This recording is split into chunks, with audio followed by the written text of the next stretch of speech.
Minhas meninas e amigas conhecidas ficaram todas felizes, foram comigo até escolher o vestido, ficaram animadas e esperavam pelo dia do casamento, mas muito, muito, muito. Mas as minhas não. O que são as nossas avós? Você chega, tem uma pessoa idosa que sempre está pronta para te dar comida, um docinho e só. E você, que tipo de avó é? Vamos buscar a neta na maternidade de moto. Me veio uma frase agora na cabeça. Nós amadurecemos um com o outro. Sim. Foi assim que aconteceu. Quer dizer, foi assim, desse jeito, e todo tipo de confronto nos afetava muito.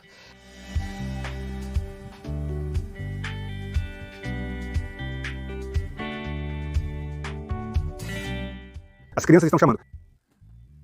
Bem, decidimos nos casar porque eu fiquei grávida. Nosso casamento foi em julho e a Aliona nasceu em novembro.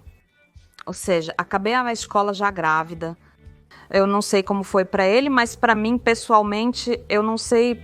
Eu sentia uma certa tranquilidade, não sei, talvez uma confiança de que ele não ia fugir do submarino.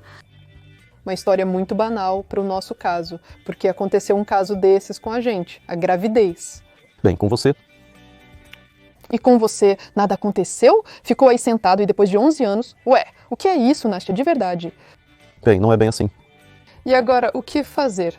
A gente nem tinha opções. Era só assim mesmo, ou então depois fazer o processo de adoção. É tudo tão complicado. É mais fácil casar primeiro e depois resolver as coisas. Bom, eu te contei que estava grávida por telefone, por mensagem? Por mensagem.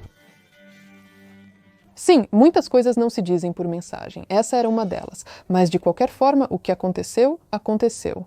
Que isso, não teve pânico nenhum? Claro que teve. Fala sério, a gente tinha 19, 16 anos. Nós namoramos por quase 2 anos e meio. 2 anos, 3 meses e 9 dias. Nos casamos com 18 anos. Queríamos, então fizemos.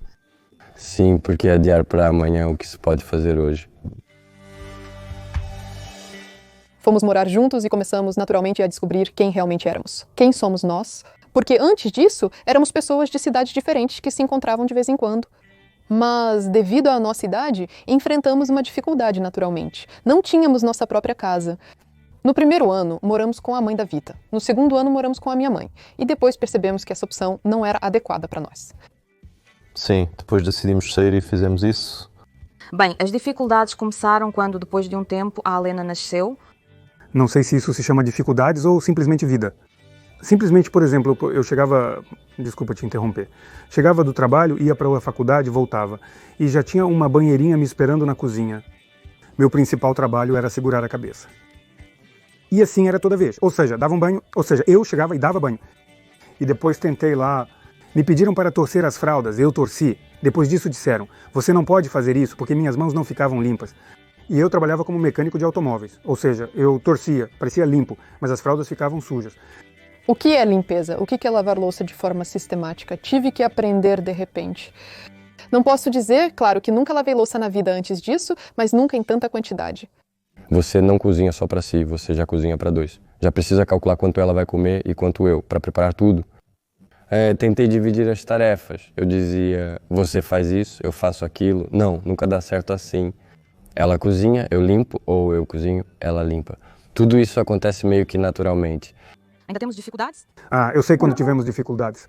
Alguém foi para o exército. Nossa. Choraram por mim, correram atrás do trem, pulei a cerca para entrar na junta militar regional. Bom, eu não pulei a cerca. Eles te levantaram por cima da cerca lá. Criei a criança por 1 ano, fui um pai correto e só depois fui embora. Todo o dinheiro que foi arrecadado para a despedida, era costume que, quando alguém ia embora, passavam o chapéu e assim arrecadavam dinheiro para a despedida. Então, todo o dinheiro que foi arrecadado foi com esse dinheiro que, de alguma forma, por meio ano, eu consegui. Bom, naturalmente, eu recebi um pagamento, o comissariado militar começou a me pagar. 30 rublos. 35. Sério? E onde estão os 5 rublos? Agora, eu entendo que foi imaturo bater as portas. Eu estou te atrapalhando, é isso? Assim, pronto, tudo está claro. E aí eu saio assim, bato a porta e me acho toda certa. Quer dizer, agora eu entendo que isso é uma besteira total, porque, tipo, você bateu a porta, amanhã vai ter que consertar. Que bobagem é essa? No fim das contas, dá pra resolver de outro jeito.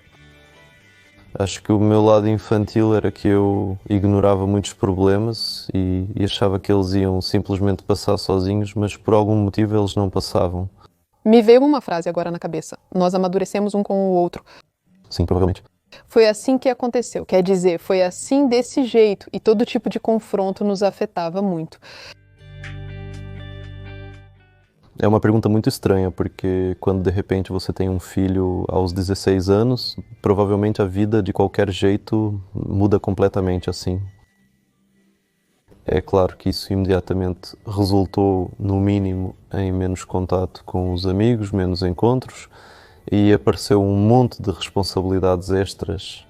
No meu caso, sim, meus planos, claro, né, em relação à faculdade, tomaram um rumo completamente diferente.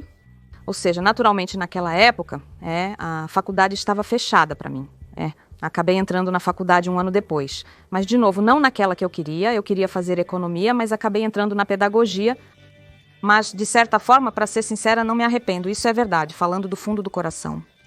Pessoalmente, na minha opinião, tudo acabou dando muito certo, sim. E para mim foi ainda melhor. Só fico sem jeito diante dela. Isso porque os planos dela eram muito mais amplos do que ela conta para vocês. Porque a pessoa passou 14 anos dançando, tinha planos maiores, blá blá blá, ficar na frente das câmeras e tudo mais. Então, aí eu cheguei e estraguei tudo. Bem, comigo estava tudo certo e correto. Ou seja, para mim não havia nenhum... Ou seja, eu pretendia ficar com ela para sempre, porque foi assim que aconteceu. Ou seja, quando nos conhecemos e tudo mais, eu estava quase todos os dias na casa deles, ninguém conseguia me expulsar, eu só ia embora por volta da 1 da manhã, era muito insistente. É isso. Eu percebi que, na verdade, naquela época eu achava que passaria a vida toda sozinho. Seria tipo um guru de jaqueta de couro e cabelo comprido, sempre meio bêbado, contando para os jovens sobre a vida que vivi, viajando por vários festivais, shows e coisas assim. Naquela época eu achava que não era muito adequado para relacionamentos. Na verdade, antes a gente era bem festeira. Era cerveja, diversão, cantando com violão, grupo sanguíneo na manga, essas coisas todas. Mas quanto mais anos vivíamos juntos, mais percebíamos que as pessoas iam se afastando da gente aos poucos, que não achavam mais interessante estar conosco. A gente foi se aprofundando mesmo na nossa vida familiar. As pessoas foram ficando menos numerosas, mas mais alegria nos trazem aquelas que estão ao nosso lado. Porque de alguma forma você sente que isso é realmente seu, realmente bom, realmente positivo. Queremos ver nossa vida familiar como um pequeno e aconchegante ninho. Bem, sem brigas, isso é o mais importante. Com uns 50, 60 anos, você chega em casa, pronto, sua esposa te recebe, é isso. É assim que eu quero. Já preparou panquecas? Bem, no cartório do registro civil nos deram bolhas de sabão e disseram para assoprar. E quantas bolhas você conseguir fazer é o número de filhos que vai ter. Ela fez uma bolha, eu fiz 7. Então, em relação aos filhos, agora é só esperar. De qualquer forma, agora é só esperar. Para estar mais preparado, tanto financeiramente quanto moralmente, estar pronto fisicamente também. Bom, eu não sei, eu tinha mais essa conexão com a minha avó sobre o fato de que isso aconteceu comigo. Quer dizer, ela meio que percebeu, provavelmente, ou algo assim. Então, da parte dela veio essa sugestão de ir ao médico descobrir, porque, bom, nós somos crianças da União Soviética, para nós tudo isso era um assunto proibido. E, para ser sincera, não havia realmente oportunidade de conversar com alguém sobre isso. Minha avó era assim, como uma amiga para mim. Eu simplesmente disse para minha mãe: "Mãe, você vai ser avó." Ela já estava deitada, dormindo, eu cheguei tarde, como de costume. Foi isso. Ela disse: "Tudo bem", e nós continuamos dormindo. Eu me lembro da reação da sua mãe quando soube que eu estava grávida. Parabéns, que notícia feliz. E eu tinha 16 anos, estava lá parada, pensando que sim, talvez fosse uma notícia feliz em outro momento. Eu estava com muito medo. Na verdade, o conflito não era tanto entre nossos pais, mas sim entre os meus pais. Minha mãe ficou chocada, meu pai ficou chocado. Eu não acho que o problema era a criação, eu não acho que o problema era que alguém tinha culpa. Eu simplesmente, em primeiro lugar, não entendia direito o que era contracepção. Ninguém me explicou isso. Na verdade, muitas coisas não me explicaram. E por isso eu acabei, digamos assim, em uma zona de risco. No geral, nossas famílias reagiram até bem uma a outra e à situação naquele momento. Provavelmente não havia uma consciência clara de que era nossa decisão nos casar. Havia o entendimento de que era um passo inevitável que vinha depois da notícia da gravidez. No geral, não víamos nada de errado com essa ideia. Nós meio que nos amávamos e naquele momento estávamos prontas para ver o que aconteceria. Porque no passado, Porque estou falando daquele momento que já passou. Juca. No começo, a mamãe só ria, achava que era uma piada, mas não era uma piada. Eu contei isso para meus pais só depois de tanto tempo. Bem, de alguma forma eu não conseguia dizer, tipo, pronto, 18 anos. Eu fiz o pedido em janeiro, mas só contei no verão, em julho. Bem, meus pais ficaram chocados. Como assim já? Você só tem 18 anos. Na escola começam a te levar para o diretor. Para ele, você é uma vergonha. Como era nosso ano de formatura, com todos os exames, a diretora estava presente em cada uma das minhas provas. Eu terminava, ela ia embora. E o próximo passo, depois da escola, era que a gente precisava obter a permissão do comitê executivo para o próprio registro. No comitê executivo distrital, uma comissão se reúne e somos chamados, junto com nossos pais, já que somos menores de idade. Para mim, isso na escola foi mais fácil. Eu nem imaginava que alguém soubesse disso. Parecia para mim que ninguém sabia de nada. Bem, isso provavelmente foi graças à minha professora, que de alguma forma me protegia. Bem, para começar, eu era uma menina muito exemplar. E sobre isso, por exemplo, eu só descobri algo que toda a escola já sabia quando recebi o meu diploma. Eu percebi no diploma que minha conduta tinha sido rebaixada. Ou seja, nem minha mãe falou sobre isso, ninguém na escola mencionou nada sobre isso. Acontece que minha mãe também foi chamada na escola e ofereceram várias outras opções para resolver essa questão e para que isso não terminasse em casamento. E para que, como dizem, não houvesse uma mancha na escola. Foi muito agradável ver a reação dos meus colegas de classe e dos professores. As meninas prometeram me levar laranjas na maternidade. Os meninos tentavam ao máximo não me provocar nem mexer comigo de nenhuma forma e me tratavam com bastante cuidado. Os professores tentavam ajudar com alguma palavra, com um conselho, porque todos eles já passaram por isso. Seu próprio caminho. E podiam me dizer algo sobre isso. Por um lado, isso era surpreendente, mas por outro, era exatamente o que eu precisava naquele momento. Minhas meninas e amigas ficaram todas felizes, me parabenizaram, foram comigo até escolher o vestido, ficaram animadas e esperavam pelo dia do casamento com muita, muita, muita ansiedade. Mas as minhas não. As minhas zoavam comigo, diziam, hoje estás pronto, está condenado, já era. Elas ficavam felizes, não fala assim. Bom, alguns que são os melhores amigos, camaradas, esses sim, eles ficavam felizes. Mas outros diziam, já era, cadeia. Bom, eu, por exemplo, talvez não tenha me apegado tanto a isso. Quer dizer, eu tinha o Vitya e isso já era o suficiente para mim. E meio que, sabe, né, o que acontecia ao redor, alguns comentários a gente nem ouvia. Bom, pelo menos... A gente estava mais juntos, já tínhamos nosso próprio relacionamento, sair para passear com eles, ficar andando por aí já não tinha mais graça.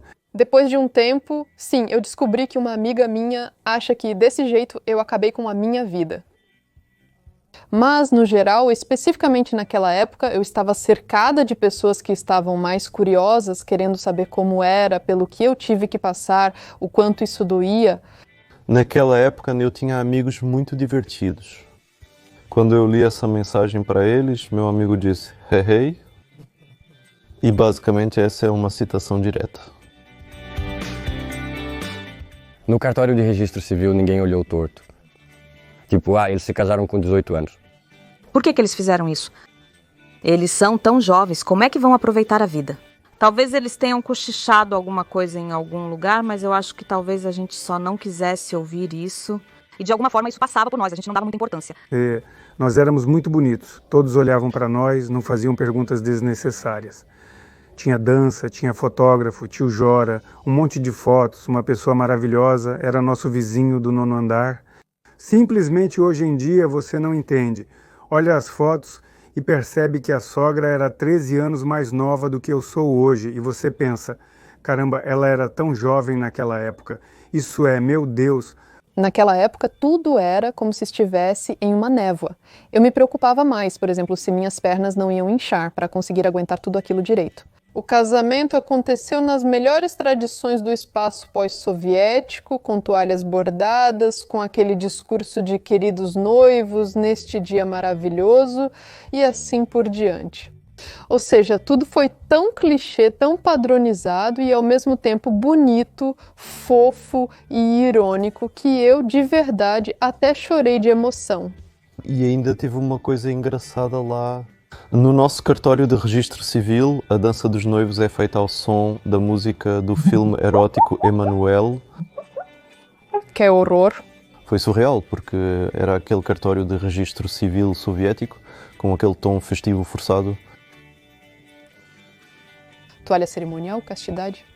Sim, palavras sobre castidade, Nástia grávida, nossos amigos alternativos estão lá com cabelos compridos, todos iguais. Emanuel, no geral, foi incrível. Nós ainda estamos juntos. Ah, eu sei. Nós somos avó e avô jovens. Gostaria talvez de ir ao cinema. Nós sempre íamos a todos os lugares juntos, ou seja, somos inseparáveis. E vamos ao mercado juntos também. Sim, o tempo todo. Entendi, é para eu carregar as sacolas. Talvez quando eu era mais jovem, eu quisesse sair para algum lugar, sim, porque, bem, todo mundo me diz: ah, parece que você não teve juventude, saiu da escola e já teve família, acabou.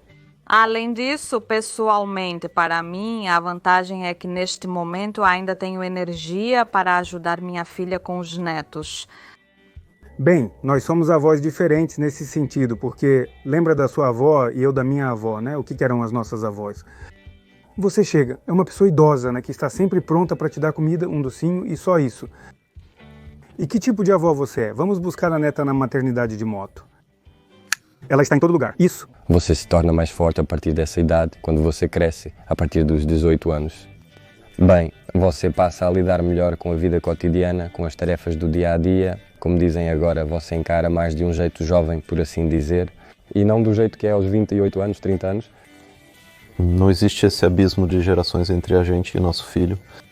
Além disso, ele também vai crescer bem rápido. Aqui eu poderia até colocar uma lágrima depois. Na verdade, ela existe, mas agora não está aqui, mas emocionalmente ela está. Sim, na verdade eu fico muito preocupado porque Nikita está crescendo rápido. Que talvez a gente não consiga ler alguns livros juntos, porque logo ele pode não achar isso tão interessante. Sim, mas isso também tem um lado bom, ou seja, ele vai crescer muito rápido, nós ainda seremos bem jovens, então poderemos curtir, inclusive viajar com ele o tempo todo. Não, nunca mesmo. Até hoje ainda não. Não me arrependi. Eu não. E você? Bem, nós nos divorciamos mais de uma vez.